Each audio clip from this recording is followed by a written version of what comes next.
দেখো বন্ধুরা, চা কি করে বেরাচ্ছে দেখেছো? এই প্যাকেট দিয়ে চা বেরাচ্ছে। এই যে থলি দিচ্ছি একটা বস্তা, বস্তার মধ্যে এখন এই প্যাকেটটা দিয়ে এটা দিয়ে চা বেরাবে। এই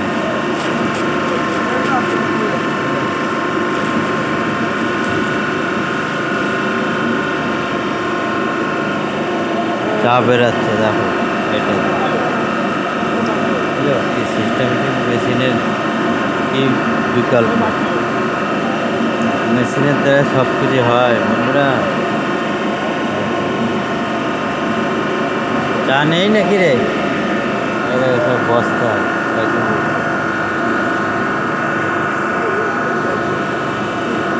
হাইটে কাজে এসছে, কত সে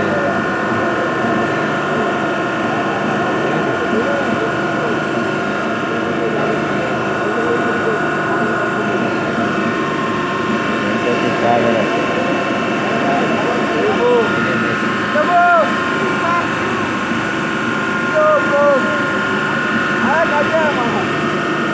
ঠিক আছে, চলো কমেন্টে শেয়ারে জানিয়ে দিও। ঠিক আছে, কী করে চা মেশিনে তৈরি হচ্ছে সব বলে দেবো।